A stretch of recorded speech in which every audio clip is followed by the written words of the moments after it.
What is up, guys? It's Verns back here again with another Supercoach video. This time it is the AFL Round 4 review. And look, not a bad week from us. I did think it was going to be a bit of a better week, and I think a few anti-pods kind of went off, or a few pods that I'm anti-podding. Not pods, but a few players I'm anti-podding, such as Fife I know went pretty high, Yo went pretty high. There's a few big scores that I wasn't on, unfortunately, but I thought I was having a pretty good week, and I was surprised that it was pretty average at the end of the day. I only went up 10,000 places to 39k, dropped to 2,251. Now look, two things before I go into this. First of all, yes, I know it's Tuesday, I know it's a little bit late that I'm getting on this. Gotta be honest, guys, I am not built for winter. I'm not built for these colder days. Like, I'll be honest, lying in bed, looking at my computer, and I'm like, man, I could like do that, or I could just like stay in this warm, comfy bed and at the last second get up and do what I need to do. Like, I'm terrible that way, so sorry, guys. The other thing is, how crazy is all this rain been? Like, I don't know about you guys, but if you do live in Melbourne, I feel like winter felt like, I didn't feel like we got a spring. It felt like winter went all the way into like the start of January, like early January, and then like it's early April and it's started pissing down every day already, and it's like, man, I feel like we had like 9 months of winter and like 3 months of summer, and there was no in between. Like, I don't know if that's just my recency bias because it feels like it's been raining every day, but yeah, just shitty weather, really. But yeah, let's get on into it. Look, with this, we didn't end up captaining Heaney. You know what? I'm actually going to cut this. I'll cut this in a second. I realize I haven't reversed the trades that I was playing around with, so I'll need to make sure I do that.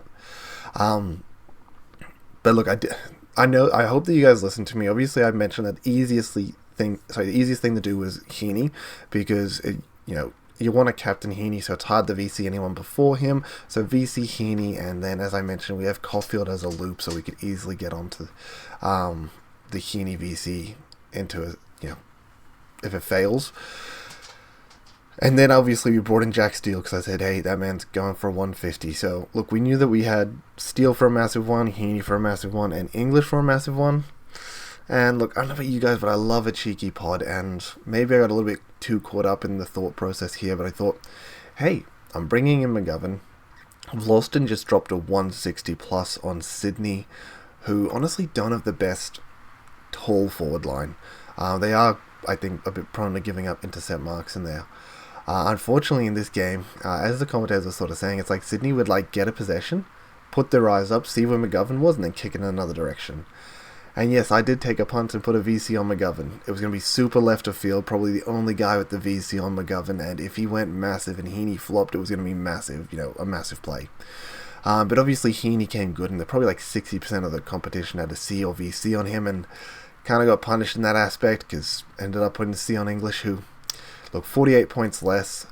I think I just have in my head that English is a man made of 200s. Like, I swear when I didn't own this man, all he could do was drop 200. Obviously not the case, but that's just what I have in my head, that English has that ability, and I just keep putting the C and VC on him, just having faith that he can bring out a 200. And he just hasn't quite done it, and Sam Darcy may affect that a bit, because he has been taking a lot of the ruck contests away from English. But, yeah, I just keep putting my faith there, because even then I was sitting there thinking, man, Steele's due for a big one here, but like, what if English goes massive and I miss the boat on, and he finally goes huge and I miss the VC or C on him. So look, a little bit of, I guess, FOMO with an English 200, and yeah, it's just pushed me out of doing a more logical thing. I took a risky antipod with the VC, and then I just keep putting the C on English, and it's not worked out so far, unfortunately. So look, I hope you guys listened to my advice and stuck fat with the Heaney VCC. And I will maybe try and do the same going forward. I need maybe a bit less crazy antipods. I mean, hey, when one of these captain antipods go massive, it's going to bring in dividends. But when it doesn't, and it's someone like Heaney putting up basically 50 extra points on you, it's going to sting. So yeah, maybe just need to accept the easy ones when they're there, and maybe get a bit more speculative when there's not such an obvious option in front of me. Look, I'll cut it there, and I will be back with you in a second. And we're back, guys. So this is what the team looked like. I will be zooming in to get a bit of a better view. Maybe I'll zoom in if it wants to work. Nope. Okay, such is life. There we go. Okay, I don't know why that wasn't working. So we'll make it nice and fat for us. I'm going to get rid of these random ads. Okay, so as we can see, we've got about 12k left in the bank. Yes, it looks like I'm probably using another boost this week. Ugh, kill me. I'm so sad I've been using them. But look, I thought the backline wasn't too bad. I guess Tom Stewart did hurt us a bit with that 77. And, God, he's always just so close with a maybe. He always seems to start off massive, something happens and he spends a lot of time on the bench, and then can he salvage a decent score after that? Last week, yes, with the 99. This week, no, with the 77. It was just a bit painful. Someone on the bench getting work on his quads and, his hammies and whatnot, so I actually haven't checked out the game time to see if that affected how long he's on the field for, but yeah, a down score from him, which is very disappointing, very disappointing. McGovern, as we said, the 113. We're not unhappy with that. I mean, the man's putting out good score, fine debut score. If the man averaged 113 for the rest of the season, if he stayed fit for the rest of the season, I mean, that's definitely a win. So nothing wrong with that, just a little unfortunate he couldn't go a bit bigger, but look, he is primed this week for it. And as I said, if you can actually make 100k before he potentially gets injured, touch wood, hopefully he just doesn't, that would be an absolute miracle. But then it's not really the biggest loss because he's at least made us cash and he's got some good on-field scoring while we've owned him. Now D'Ambrosio did nothing in the first half and came to light in the second half, getting a bit more linked up in their switches and a bit more involved on the wing. Williams finally gets a decent score with 81, so we're very happy with that. And we took Hal's 46. Now we do have a few dead rookies here, so we're going to have to... It's a good question as to what we're doing there. Now we had Bonk go massive, and we had Butters do decent, and Libba came back. Let's go. 115 average now, that's fine. I mean, technically we paid 116 for him, so he's brought it back. And in reality, he got subbed last week. So without that sub game, he's probably looking at a 120 plus.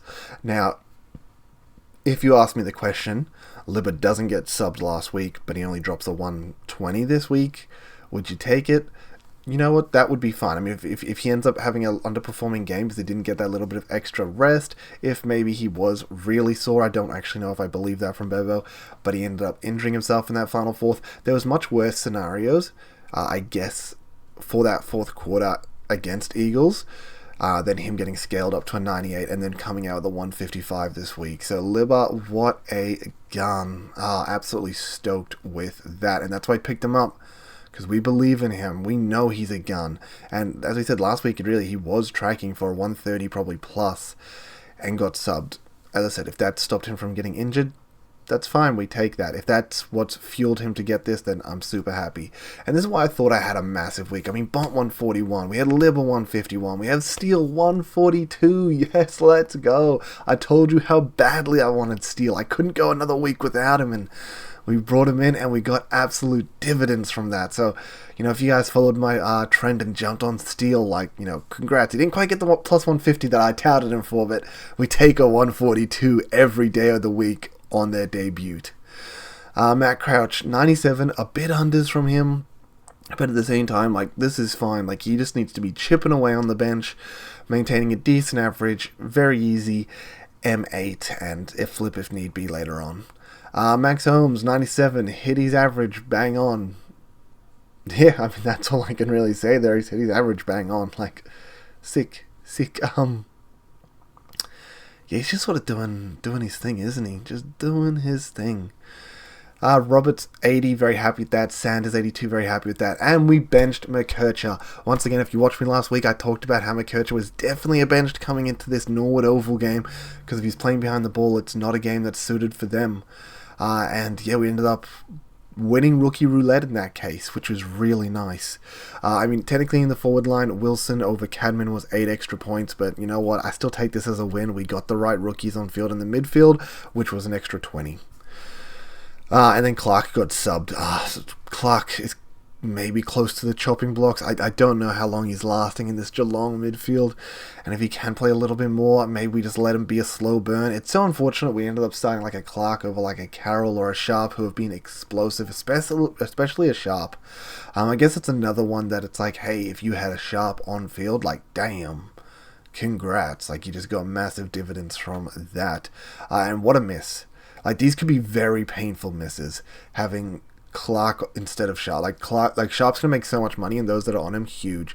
Those that are on Dempsey, fielded Dempsey, great work, and also huge. Gonna make so much money off him too. But yeah, English and Grundy, just a really average scores from them. And once again, I'm just getting outscored by Gawn owners every week, and it's very frustrating, and I really want Gawn in my side.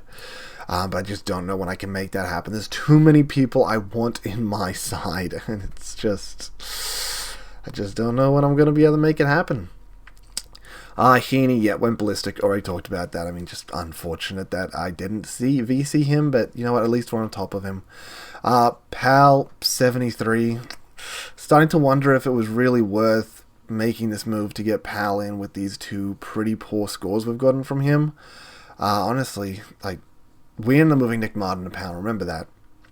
We moved Nick Martin to Pal. In a situation where we didn't have to move Nick Martin to Pal in reality. We did it because we're like, man, if Pal's a keeper, he's just a must-have rookie. And it's really unfortunate because I was sticking fat with Nick Martin. I think the FOMO of missing Pal is what made me give up on a Nick Martin. And look at him now. I've lost so many points in back-to-back weeks from that. And yeah, I made a bit of money on the play. Pal's made what a good... How much money now? Pal's made... I mean, he's made 100k. Nick Martin's made, I guess, like 40, so it's really a 60k bonus. But then I've lost what, 45 points last week, 60 points this week, 105 points for that 60k. Oh, that hurts. That hurts a lot. I mean, that brings it back to 2 weeks ago when I was like, hey, I could go Sexton to Dempsey, and then I was like, wait, I don't need to make that play. That's a crazy play. But you know what? If you told me Sexton was actually going to be dropped in the next game, that was 100% the correct play because it was fixing up a rookie. We would have got a way better rookie on field. Meant I wouldn't have had to probably field Cadman this week. Probably, I don't know if I would have fielded Darcy though. So maybe not too much of a points grab there, but much better rookie, and we kept Nick Martin, who ends up being an absolute keeper in defense. So probably the worst trade decision I've made all year, and it will be for the remaining year, which is really painful. Jordan, he is ready to go. He's break even. He is done. He has made his cash, and it's not even that much. He's made 80k. A little bit disappointing in reality, but it is what it is. Reed, 91, great. I'm glad we kept on to Reed because he bounced back. He dropped to 91. He looked really good. He's going to restart that cash gen. And yeah, he might not be great every single week because he plays for a West Coast team that are going to get bullied every single week. But in the games they're more competitive, there's a good chance he can pop out a decent score, and that's what he's done today. Well, I guess this week, and yeah, he's still got plenty of cash to make. Cadman's getting towards the rest of his cash. He's got, what, a -3 break even, and then 250s in his cycle after that. So, sorry, he's got a 50 in his cycle and a 90 in his cycle. So, if he comes out with another 50 game, he'll basically be done. So, yeah, some of them will look to move on soon. Darcy, brilliant. We're going to be keeping him for a while. And Wilson, this is why we didn't trade him, because he's restarted that cash gen in the sense that at 26 will go out next week, so he'll still have a high break even this week, but then next week he'll start making some serious coin. And that's sort of just how the team looked. We're going to jump back out just to get a better overview of how it's looking. Now, look, one thing I want to reflect on again, and this is the most frustrating thing in the world, and it's still the correct play. Oh god, come on, I can do it. I just want this happy medium where I can see my money, but I can see my team. Oh my gosh. Okay, it's just not letting me do it. Okay, we're just going to leave it like this. Sorry, Cadman, Reed, and Sexton, you're out. But the most frustrating thing, I think, for my trades 2 weeks ago, so we obviously moved out Martin, we moved out Young, and we moved out Bono. And it sucks because, hindsight, those ended up being great holds for those that held. Saying that, it was still the correct play. I mean, we saw it with Dawson. If you held Dawson right now, you would be kicking yourself. At the end, I've already talked about this. I kind of talked about it last week, but I just got to reiterate it. It was still the correct play. It was low risk. If Martin didn't bring it back, if Young didn't bring it back, then it was going to be very damaging. So he sort of had to move them for a more low risk play. Hindsight, though, I actually don't think Martin was as low risk. Sorry, as need to be as young. It was really just a FOMO of missing Pal. In reality, Martin had a 90 in his cycle, and he had a 60 in his first game. Sorry, Doggo's coming to say hello. So that 60 was going to transition out after that St Kilda game. And I did talk about, hey, there's a chance he goes 150 against St Kilda. So in reality, let's assume he did go 130. He's got a 60 in his cycle. His 60 then cycles out, and he's instantly got a good break even the following week. And that's what happened. And I just don't think I considered that. Maybe I just got a little bit too scared that, hey, if he comes out with another 60 or a 70, he's just going to plummet. But against St Kilda, probably wasn't going to happen. And yeah, just absolute FOMO there, and we are going to be looking to get Nick Martin back in. This was the only other side of it, that we weren't going to lose much if he came good. Like, we lost a lot of points, which really sucks. Like, that hurts. But now that he's come good, we can get him back in pretty easily. His price hasn't changed too much, up 40k. Yeah, we can just get him back in, no problem. He's not like a 650k player now that it's like, oh no, he's too expensive. Like, us moving him out was awful. So we can get him back in. And it's sort of the same thing with Young in reality. It's like these guys, they had 2 bounce back weeks. They basically stagnated on their price. Well, in Young's case, he's stagnating. Martin actually moved a little bit above with the 40k. But they're not out of reach. You can easily get back onto them. And the low risk, obviously, is that if they didn't go good, then it would have hurt a lot more than if they came good and then we can just get them back in. So it sucks that we're wasting trades that way, and, you know, obviously wish I didn't do it, but you can't stop that. It's happened. But I think one trade that's actually more painful than any of them, oh my goodness, I cannot believe this, is the Bonner trade out. You guys might be sitting there thinking, Finn, what do you mean? Like, you got McKercher off it. Yeah, you're right, I got McKercher off it. The funny thing here is, I talked about Bonner being 80k more. He'll make as much money as McKercher, but he'll score more on-field points. But then round 2 rocked around, he dropped to 47, and I got FOMO of missing McKercher, who dropped like a 90 that week, and so I flipped to McKercher. The funny thing here is, if you started Bonner and you stuck fat with Bonner, he was a great starting pick. Like, so far, he's been a great starting pick. McKercher, if you started McKercher, stuck fat with him, great starting pick. The only situation where this, like, is a bad situation is if you brought Bonner in, round 2 you moved him to McKercher, because Bonner dropped his 47, because right now he's dropped, 107, 104, and 84, and then a 47. So we got him for, like, the 107 and the 47, and then we moved them on before he's 104 and 84. When McKercher dropped like an 85 and a 94 or something, we missed both of those, but then we brought him in for like a 70 and a 54. We've literally got the worst of both worlds. Like, we made the worst play possible, which sucks. And in hindsight, if I look back at Bonner, I need to look into more than just the first 2 games that sort of happened. I did talk about it was a bit of FOMO, and in reality, it's like he did have a 10 break even. I really didn't have to move him on, but I just didn't really want to give up someone like a Wines, which, silly of me, it was greedy of me, and that's really stung me in the butt. Because, I mean, Wines instead of Nick Martin, Wines instead of Bonner, Wines instead of anyone would have been way better, and I'm so sorry that rain is starting to go ballistic again. Once again, it's something I can't really do about that. God damn, it's just raining so much. I hope it's not too loud for everyone. I will just put like a bit of a cut here, I guess, if I need. And I'll add a segment in later if I need. But the thing with Bonner is, it's like he had a practice game where he went 130. Had another practice game where he went 130. And then his first game he went 107 before a 47. So in a 4-game sample size, he had gone over the ton and then dropped 147. And I culled him after that. He'd gone over the ton 75% of his games that we'd seen so far, and I culled him after 1 bad game. Like, God, that's stupid. Like, you would never do that in any other situation. Except for FOMO of missing, I think, McKercher, which is so unfortunate. Because then what? Then he's done 100 after that, so then that's 4 out of 5 games he's over the ton. And then an 84, which, you know, it's acceptable. And even if you look at the practice games and you go, they're practice games, they're less contested, they're not as good sort of thing. I wouldn't count those 130 scores. Great, let's not count the 130s. Let's dial them back 40 Supercoach points because they're less uncontested. And say he got 90s.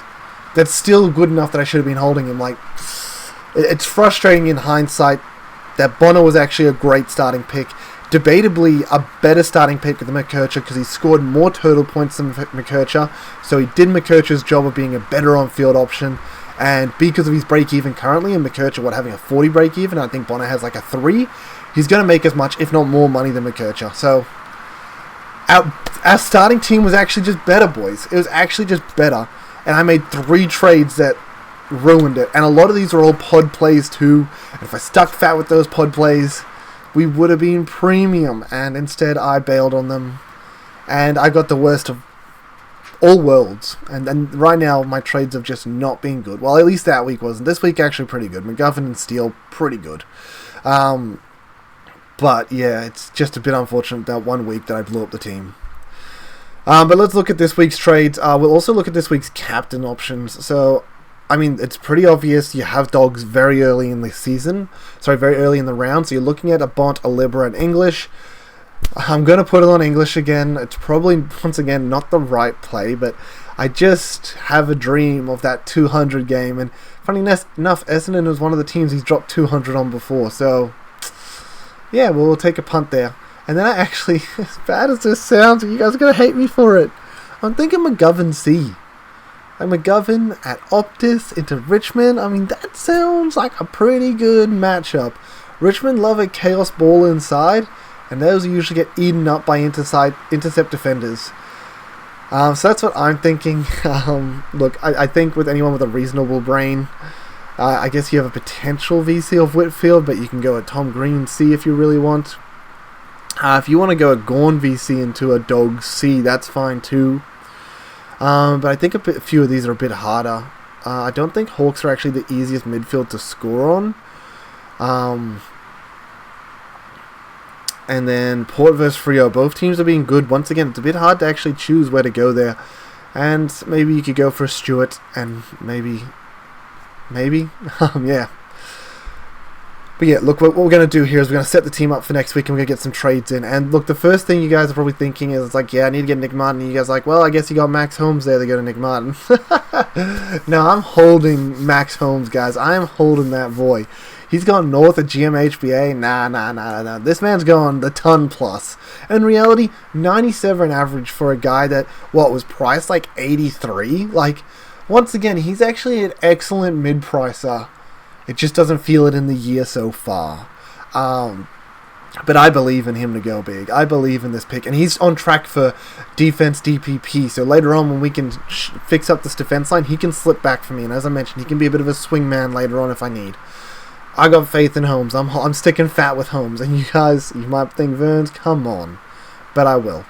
And the other good news here is that we have Roberts on the bye. So I can actually have a look at Sanders early in round 2 and then make that decision if I'm going to keep him. But what we will be doing is we will be moving on Jordan, who, as I said, he's basically made his cash. He needs to go. And one of my plays, and I always mention this, is that Heaney was going to be someone that I held and then I got rid of at this round. But I just don't think I can. And the reason for that is Heaney's 144 average. Like, yeah, it's pretty insane. Let's just look at a calculator real quick. Where is it? Calculator. So hypothetically, he has 7 games and 2 buys. So he'll play 5 games when others will play 7. So let's just say he went for a 140 average over those 5 games, which is definitely possible for him. So that's just a 170. Then on the 2 games he has a bye, rookies will cover him for 80. And I know previously I was saying 60, but now that we're further into the season, I think we have a little bit better rookie coverage than we sort of thought. So I think I'm happy to put an 80 on that. So 80 obviously times 2, so then we'll add 80 again, sorry, because he has 2 buys. So we'll say 680. You then divide that by the 7 games somebody else would play. He's looking at a 123 average. Somebody basically has to average 123 to outperform his 140 performance. And 140 is technically unders for what he's been doing. Look, don't get me wrong, I don't think he's going to be able to maintain 140. I think that's unrealistic. But even if we look at this as a 130 times 5... plus 160 divided by 7. It's a 115 average basically someone has to maintain. In our forward line, you want someone to beat a 115 average? It's not quite there. Like, it's not quite there. Unless you're looking at Flanders, nobody's getting close to that. Even if we get even more reasonable, and we say Heaney's actually a 120 average, times it by 5, plus 160 again, divided by 7, it's a 108 average. I don't know who in the forward line I'm picking that's going to be beating that kind of output. It's just not going to happen, and Heaney's money's great, but the problem is if Heaney continues playing the way he is, if he keeps playing at a 140 average, he's actually still like 120, 130k underpriced. He will end up like 760 by the round 12 buy, and then I'm going to have to fork out an extra 150 for him. If he continues to play at a 130 average, he's like 80k underpriced still, 70, 80k underpriced. Still going to have to fork out 700 plus k, let alone, as I mentioned, the 115 average I'm missing out on. Even if he's a 120 average, he's probably still like 40k underpriced, roughly. So in reality, he's still going to make a little bit of money, which isn't really the biggest deal, but it's still a 108 average. That who am I bringing in to beat that? Like, I just don't see anyone reasonable enough to beat that. Yes, Flanders went behind the ball, and I think Flanders is such a good buy. Getting on the Nick Martin, oh my goodness, such a good buy. And that's the thing, we got two beautiful buys. Nick Martin, Sam Flanders, they have to get into our team somehow. Then the following week, we got to be looking at getting day cost. Maybe he's a 110 average. Maybe I can wait another week for that. It just gets very, very hard. But I think when I sum up Flanders versus Nick Martin, at the end of the day, Nick Martin has a 30 break even. Flanders has a 90 break even. If they both go 130, Flanders is going to earn a little bit less money, so he's going to be a bit easier to get on to the following week. So I guess that's it with Flanders. I think that'll be okay to wait. I don't mind the idea of going Heaney down the Flanders and trying to get someone up to Nick Martin, but I think it's a bit painful. It's not making as much progression as I'd like, because I'm getting 2, premiums in, but losing an Uber premium.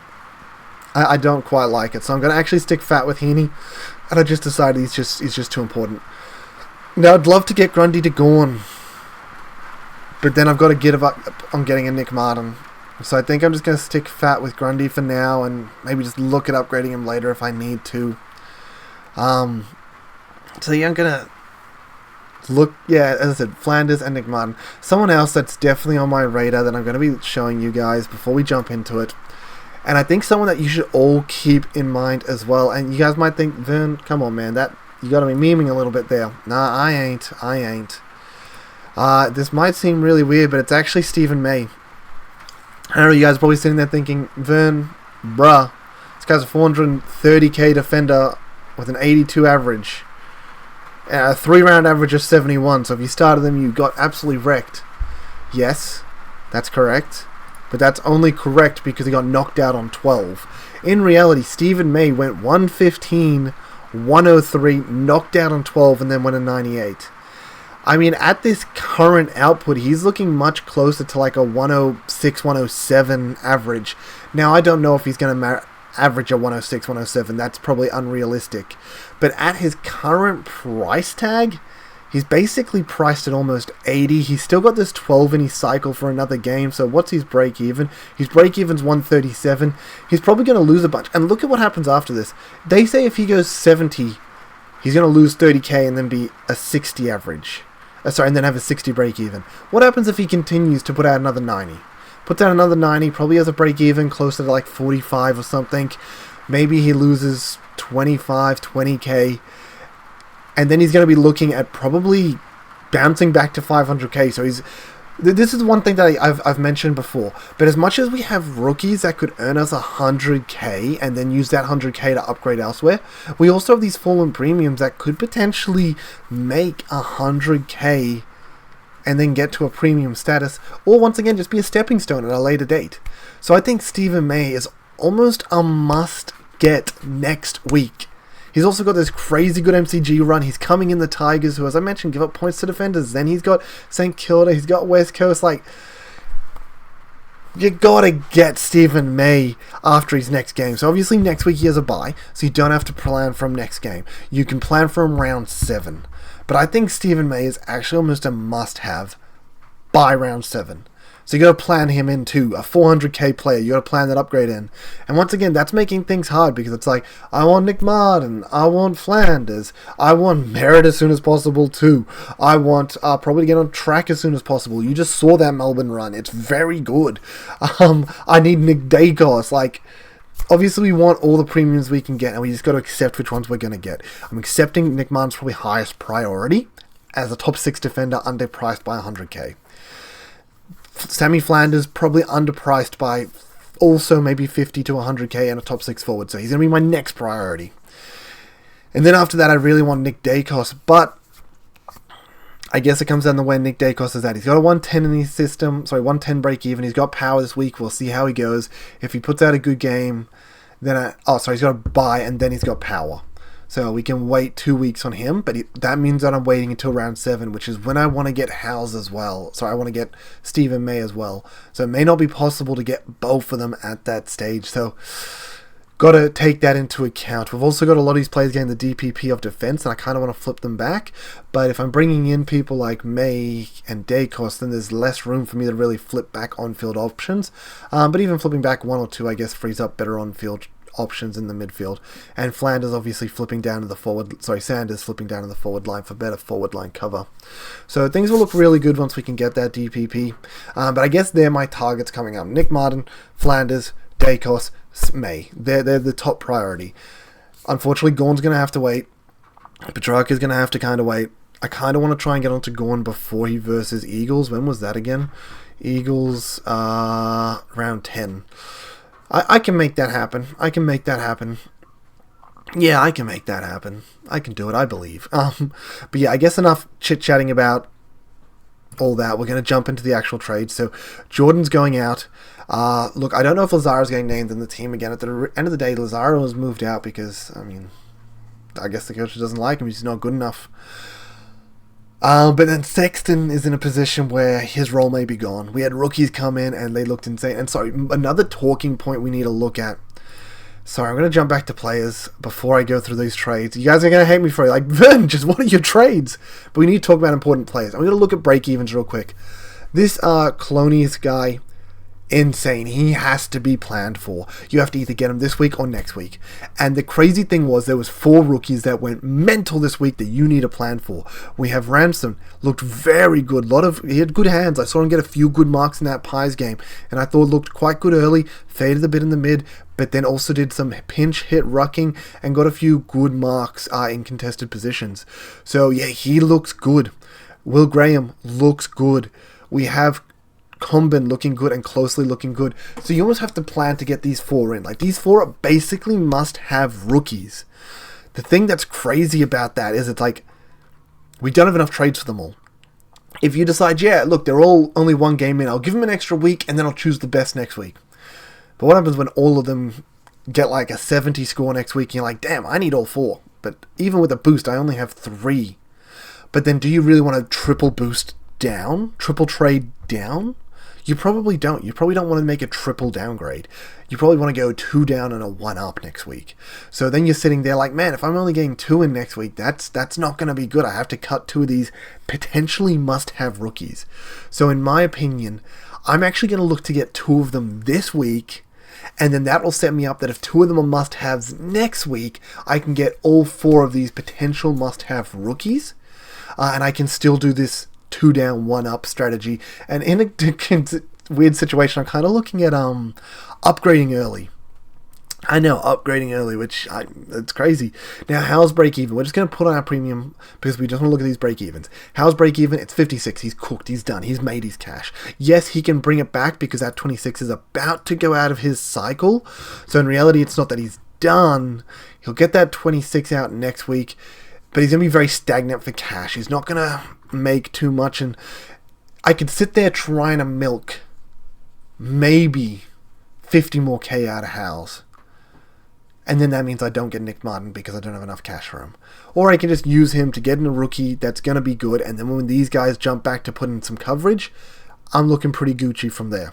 So I think Howes is going to be gone from my team, unfortunately. And we're going to bring in the number 1 must-have, the one that dropped to 108, the basement price rookie. We're going to bring in the Closely. just looks like, I mean, at that price, 108, Jesus. Like this, he's going to make so much money so quickly, even if you can put out a sub-average score. And the funny thing with Sam Darcy is, if you went early on Sam Darcy and then he dropped that 56, it was still a position where even with the 56, we had to get on him because he was going to make 100k very quickly, even with 2 average scores. Closely's in that boat, where it's like, even with 2 average scores after this, as long as he doesn't get dropped, he's going to make insane money. So I'm going to bring Closely in. Looked very good in the game. 108. Yeah, you got to take that. And then it's really a Sexton versus Lazaro situation here. Now, as I mentioned, Jordan's getting out of my side. Don't want him.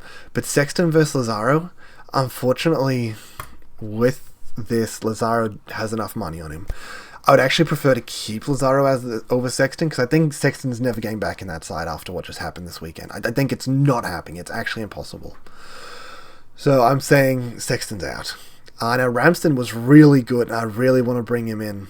So I'm going to bring Ramsden in the forward line here, because then that gives me the money to get Nick Martin in the midfield.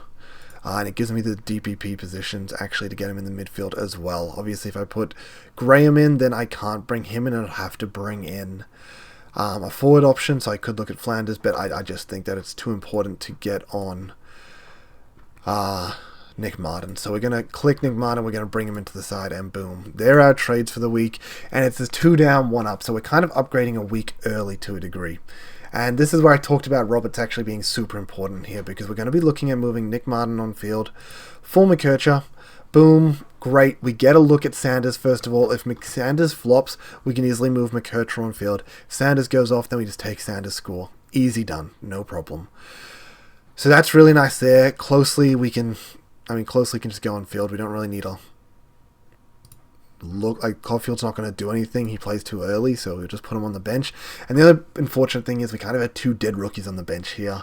Hopefully Clark can keep playing, because otherwise he could end up a bit dead.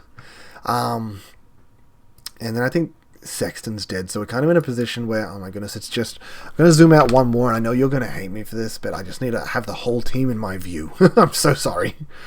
So we might have 4 dead rookies in the case of Sexton, Caulfield, Pink, and then we'll see what happens with Clark. Hopefully Clark can get some more games. Hopefully they just subbed him because it was like, hey, you're a young gun, you've played 3 full games, you just need a bit of a break, bro, and hopefully you get back in against North. That would be great.